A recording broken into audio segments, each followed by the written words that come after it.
Good evening, everybody. I hope you had a productive, a good August 8th. Mine was pretty productive for the most part. I went to work, standard 8 hour day for me, or no, 10 and a half hour day. Normally it's 8 hours now, but I said when it's my turn to close the job site. And today was one of those days. So I worked 10 and a half hours, but productive nonetheless. Then I went to my union meeting and productive union meeting. I do have I did get a little bit of a bad news because I belong to the laborers union, and so we have a local. We're a local here where I'm at. We have our own local union, and we're part of this bigger league, the Laborers International Union of North America.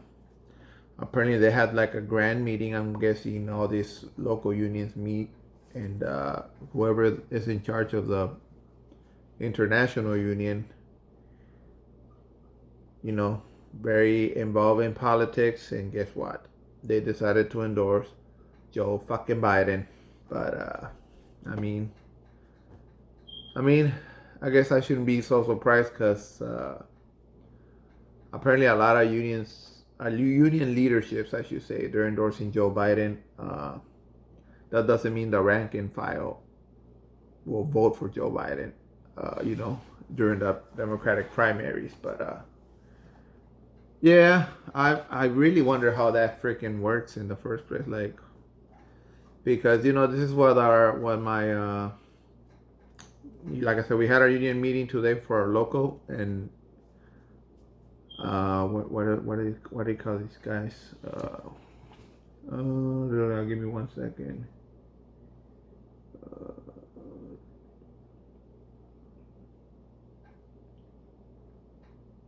Oh, come on, where is it? I mean, I'm reading down what we talked about. Dave Vela, that's a local representative. He went and spoke to us. Nuclear waste, we talked about that, or nuclear power. Apparently, there's building of that going on.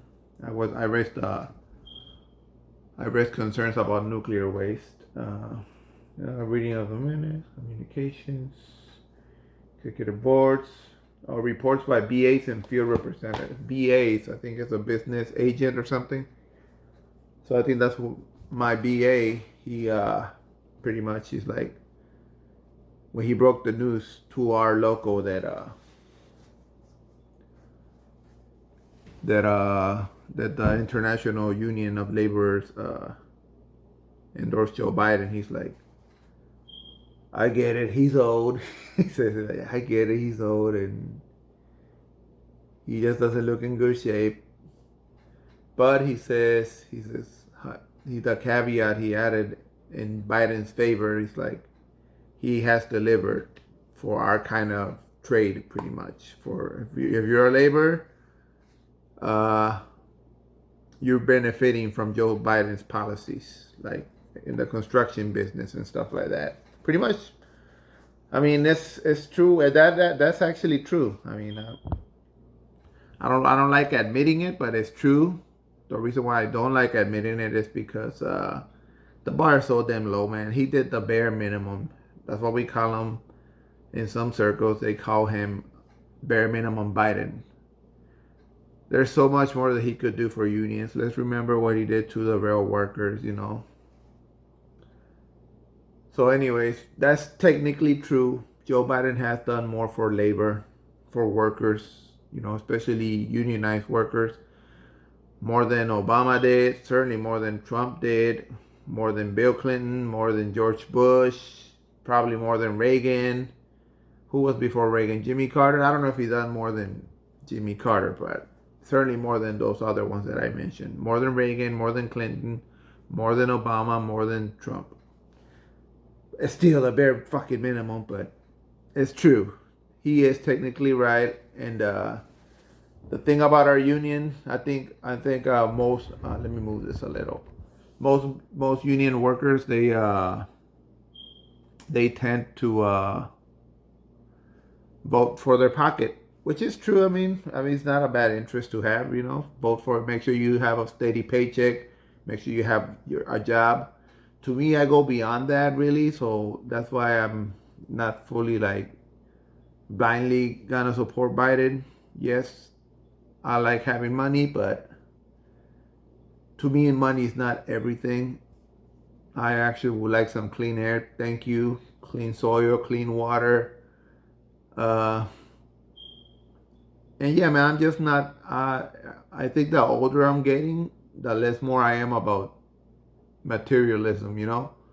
Like the less I care about having stuff just to have stuff and I guess talk about it, brag about it, or whatever. I don't give a shit, really, honestly. But I just wanna, not suffer as I'm getting old. I don't wanna struggle. I wanna live a comfortable life, average life. I'm not trying to be freaking this hustlers, whatever. They want to make a bunch of money and own a bunch of cars and a bunch of houses. Not my thing. I'd rather make sure we have less homeless people and make make sure less children are starving and like that would make me feel better. I don't really care much about owning a Ferrari or some shit like that. Anyways, so I don't know if he meant what he's saying, or if the higher ups at the international union told my BA to say that. I think he meant it like, oh, this guy that has done a lot for us, like this whole infrastructure bill. I mean, I oppose that bill because I think it hurts Americans overall. Uh, but if, in terms of for union laborers, yeah, I think it helps us, my trade. I opposed it because I knew it was gonna hurt like American drivers. They're gonna have to because of parts of this infrastructure bill they got they got put up for sale. Public land got put up for sale to private business. Like they can buy a highway pretty much, and they can just jack up the prices of to ride on that highway. Like a tollway charge and obviously they're gonna want to make a profit, so they're gonna charge more than they should. So, anyways, but yeah, technically speaking, that infrastructure bill does help people like me in the construction business because somebody's got to build that shit, and we laborers, especially unionized laborers, unionized electricians, freaking cement workers, etc. We're not cheap. So yeah, we make a decent living from that. Living from that. So I understand why my union is in favor of it. Me as a union worker, yes, I will benefit from it, but yeah, I think it's gonna hurt others, and that's just the real honest truth, guys. So, but anyways, I understand why they're endorsing it, but man, I wonder if they even in that high up international union meeting, I wonder if they even brought up the name Marianne Williamson because she is to the left of Biden in terms of workers' rights and stuff. Anyways, I'm burying the lead. Actually, I'm going to dive in head first into the whole trans conversation, and I've been wanting to make this video for a little while now because yeah, man, I think I hear arguments from both sides really, and sometimes I hate everybody, the left and the right. um, of course I hate the right even more because I think it's mostly their anti-trans sentiment is born out of bigotry really. I think when they speak about children, concern for children from the trans agenda or the gay agenda, etc., I think that's just a veneer to cover up their bigotry, their hate for this group of people. But then at the same time, like I heard Irma Vinchlin went go on a rant in support for trans women competing against cis women in sports. Yeah, cis women is like a born woman and identify as a woman, right? Anyways, correct me in the comments, the 10 of you that watch, if I'm wrong. Yeah, I wasn't impressed by her rant by Emma Vincent, so that's what I mean. And yeah, so I figure, I don't like talking about social issues, cultural war stuff. I think it's a big waste of time, a big waste of energy that can be used towards, I don't know, looking for paid family leave or raising the minimum wage or I don't know, pick your policy, left wing policy. But at the same time, I get why the left is having to respond to it because the bigots on the right, they won't stop talking about it, and it's to the point where legislation is being passed that is like tangibly, like literally and materially hurting trans people and their family. So it's like, we have no choice but to respond. But I think I spoke about that briefly before. That's not what this video is really about. It's pretty much my own thoughts on where I land on all these topics regarding the LGBT people and the trans people. And I think I don't know. I think I'm moderate on it. I'm not fully like blindly to give everything that the right accuses us that we supposedly we want. Anyways, I'll get to it. So LGBT trans topics that I want to talk about. Let me see how many I can get through because I'm already 12 minutes in. Trans people in bathrooms, easy one. Yeah, let them use the bathroom of their choice. What, like, mind your own goddamn business. Oh, what about a man who claims to be trans and sneaks into the women's bathroom and molests or rapes a woman? Bro, like, what's to stop him now? I mean, I think that's just another bigoted point, really. Now you're for women's security and rights. Yeah, I don't think so. Um, I should disclose too that I have, people in my life that I know, that I'm close with. One of them is gay, a gay person, and the other one, I, until recently, I was under the impression that she was a trans woman, but she claims that she's not trans, that she doesn't have gender dysphoria. She claims that she's intersex, so she gets to pick, and she just picked to be a woman, and so she declares herself a cis woman. Honestly, I mean, she's in my life, and I interact with her often, and I don't believe everything she says, man. But that's another subject. I think she's a trans woman, but she says she's a cis woman, that she was born intersex. I don't know. I mean, I'm not gonna ask for her medical records, but yeah.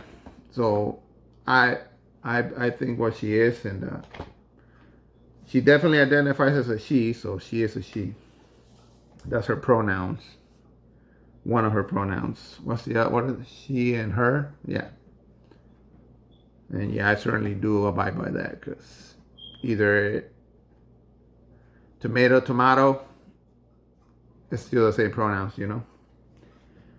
So yeah, trans people in bathrooms, trans women specifically, because normally the LGBT people are under attack, but the T part is bearing the brunt. You know, the trans people are bearing the brunt of it, and trans women are bearing the biggest brunt, than more than trans men. You know, if you follow this stuff kind of closely, I mean, I don't follow it that closely, and I know that much, at least just from what I've seen from hearing the bigots, the Matt Walshes of the world, Ben Shapiro, what's the other moron? Michael Knowles, those people. Yeah, I don't see the big deal with trans women using the women's bathroom. It's like, just leave it alone, man. Just leave it alone. Trans people pursuing gender affirming care or surgery. I mean, they're adults. If it's if it's an adult, why the fuck do you care? And I know what some of the writers say. No, we're talking about that. You're not talking about the fucking children. You're not. Don't lie. Quit lying to yourself. Because you're not fooling anybody, really. Maybe you're fooling yourself, but this whole what's it called? DeSantis, the governor and the government overall, the legislature, passing anti-trans bills. Supposedly it was about the children only, but then I think they banned like nurses or something from giving whatever medication trans people, like adult trans people, need. And that's just how they roll. Like, no, we only care about this minuscule stuff, but then they move the goalposts. As I said in other videos, they're always testing their boundaries. They're always pushing, see how many rights they can erode. Thankfully, whatever that legislation was, it got struck down by the courts. I don't know if it was the state of Florida courts or federal court. So so they rolled that back. But like I said, they're always testing the waters. They're always pushing their boundaries. But yeah, you're an adult. As long as you're well informed about the risks, I guess, of transitioning, what the effects are, the side effects, and what's reversible, what's not. A well-informed adult that wants to transition, more power to you. So yeah, I'm on the side of that. I don't know. Like I said, man, this Republican Party is becoming very fascist. They're behaving like fascists, and so they keep publicly saying, no, it's about the children. We're just trying to protect the children.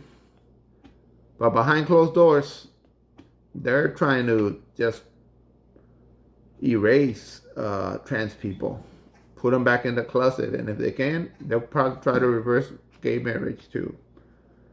But that's another subject. What else do I got? Children learning about transgender people and sexual orientations.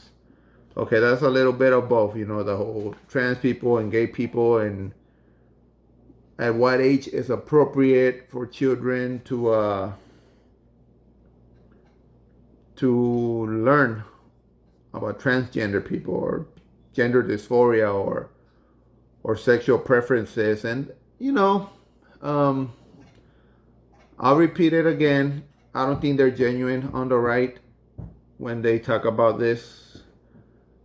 They claim that, they say that teachers shouldn't be teaching that to children. At up to what age? I don't know. I would say up to age 13. I think they should be able to learn, but what the hell do I know? Maybe it should be later than that, or maybe a little sooner. But generally speaking, yeah. I mean, that's one of the topics where I don't believe them. I don't believe the right when they say that it's like an epidemic, like children are being taught on like most of the schools or a bunch of us schools in America, like at a very young, let's say 8-year-olds are learning about transgenderism and pronouns and about being gay and stuff like that. And they are fixated on this one book. I think the book is called "This Book Is Gay" or something like that. If not, if that's not the book, then this is some other book. But there's this book with cartoons on it. I don't know how much attention you pay to the subject, but it's like the go-to. PBD talks about this book all the time. Patrick Bet David, if you don't know who PBD is, that's Patrick Bet David. He has his own podcast. Very right wing dude, very anti-LGBT. I say pretty bigoted, honestly. He'll probably deny it, but yeah, I think he's bigoted, and I can explain later, maybe if I got time. But this book always pops up. I think this book was in some public library or some public school in Michigan, or a couple states, or a couple schools, I should say. And yeah, it's a pretty graphic book, honestly. I mean, this book, I haven't read it, but I've seen pages, and it's like two gay dudes, two gay kids, and they're making out and they're having sex. Like it's drawn in the cartoon. There's a kid giving oral sex to the other kid. I mean, I don't care if it's two straight kids, a boy and a girl having sex and going down on each other. Yeah, I don't care what age you are, gay or straight. I don't care if that book is gay or a straight book. Yeah, let's say an 8-year-old. I don't think it's appropriate for an 8-year-old to learn any of that, really. Any sexual, what do you call it? Sexual education, I guess you can say. I think eventually you should get sex education. I don't know how old were you if you even got sex ed, but I got it during high school. I think I must have been a sophomore or a junior when I learned. When I got sex ed. Obviously, I mean, I was on and about way before then, but that was about the age. And I mean, how old are you at that in that grade? 14. I don't know, when you become sexually active, and especially if you're a girl and you could get pregnant if you're not careful, I think sex ed is appropriate. But that's just my personal opinion. But yeah, I mean, I don't know what age is appropriate. I would say 13 for a child. That I think at 13 they should have access to learning about gender dysphoria and gay people and whatnot. I think at that age you're pretty much. I think they're worried about the right, the ones that are genuinely worried, that are not being bigots, because I think there's people like, yeah, man, I don't want my child to be confused like that and stuff. I mean, I guess I like being, even if I think it's silly, like, let me switch topics real quick. Requiring voter ID, I think it's not necessary. I think it's just a way for the right to suppress the vote however they can. But even on that topic, I'll be like, okay, fuck it. We'll have voter ID, but in exchange, I want this. I would say, I think you're silly. I think we're wasting money on this, but if you want to require voter ID, okay, that's fine. But I want to make it very easy for everyone to have an ID. And what kinds of IDs? I don't know, state ID, driver's license, college ID should be acceptable, FOI card, whatever. I will come up with a category, and I will want to make it easy. I want to make it free. And if they can't go to some place, they can do it right at home. Have somebody go to their house and verify them or whatever. I don't think they will go for it because I think they're just trying to suppress the vote. But I'll be like, okay, let's do it. Put your money where your mouth is. Same thing with the whole kids. I don't think there's a bunch of schools teaching kids about sexual orientation and transgenderism or just gender dysphoria, stuff like that. I don't think there's an epidemic of 8-year-olds being exposed to that material. But I'll be like, okay, that's fine. Let's pass a law saying up to 13, 14, whatever. You can't teach the children there this. At the same time, I want funding for those two subjects, sexual orientation and gender dysphoria, whatever. I want it available for anyone who wants to learn about it after age 13, age 14, whatever. Because like I said, at that age, at least I was pretty comfortable before I was 13, I think. I must have been like 10 years old. I knew I liked girls, and some people would argue that maybe you should learn about these people, about these communities, about these groups of trans people, LGBT people, whatever, gay people, etc. earlier, because I don't know how old you were when you met your first gay person, the first gay person that came to your life, or that you just happened to know he or she was gay, or the first trans person that you saw. I must have been 9 years old. First time I saw, I mean, before 9, I must have been like 7 when I used to see gay people on TV, and they weren't being put in a light, uh, what am I trying to say? They were not being put on a good light. The gay characters in movies, Mexican movies that I used to watch. You can look them up. Los Verduleros, Los Albañiles. They're Mexican movies. Couple other movies where there was like a gay character, and it'd be a gay man acting very flamboyant as a female. Oh, blah, blah, the whole mannerisms and stuff, like a chick. So yeah, I'd say at age 7, I learned about gay people. Didn't make me gay. I still like girls. What else? I must have been like 9 or 10 when I saw an actual. Yeah, I think I was 9 when I saw an actual gay person. And I was in Mexico. This dude was gay, and yeah, he didn't hide it at all. His mannerisms were very feminine, and he wore this friggin' tight shorts, and he just act like a lady, man. Uh, and so yeah, he didn't hide it. Everybody knew he was gay. Um, then a couple years later, I moved to California.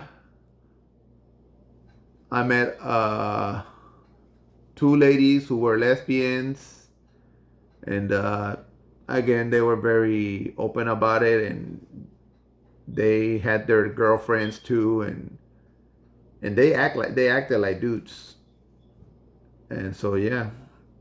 And I remember asking my mom, like, so how do they do it? Stuff like that. My mom's like, I don't know. She would avoid the topic because my mom is very religious. I think she's a little more accepting now, but back then she was way less accepting. She was still friends with these kinds of people. So yeah, I met them ladies. Unfortunately, one of them got murdered. I don't remember how, but that happened.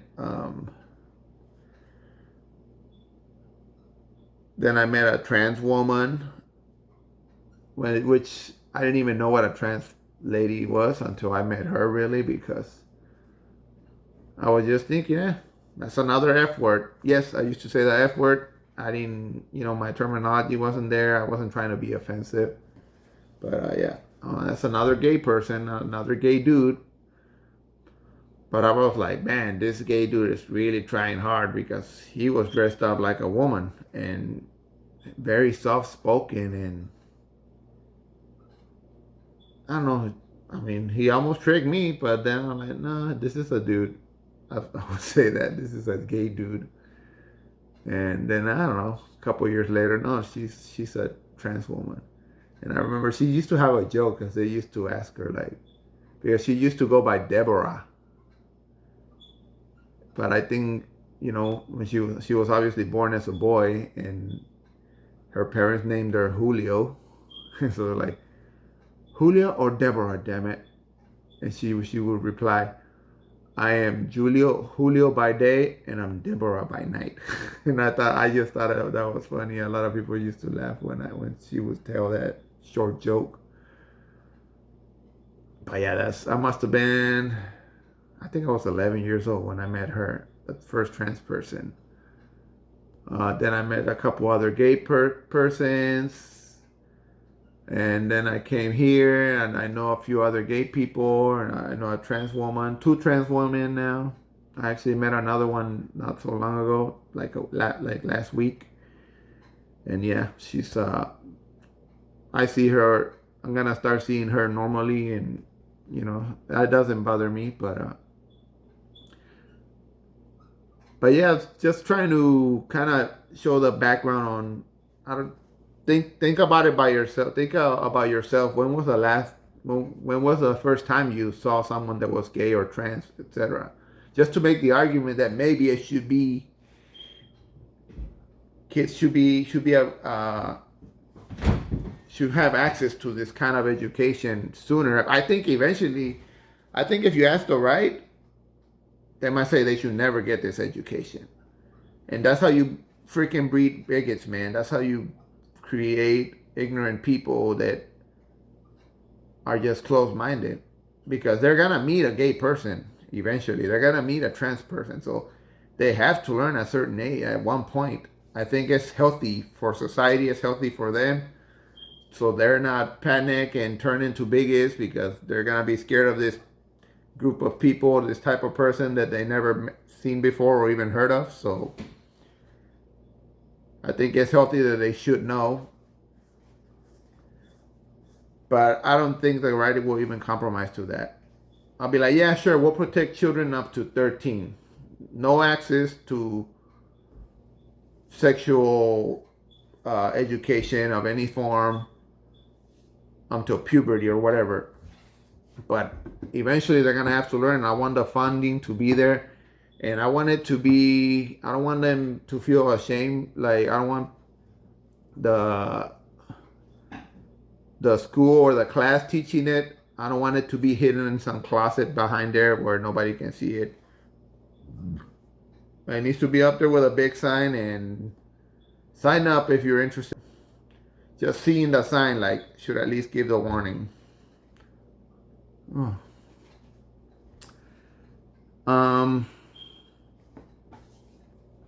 What else do I got here?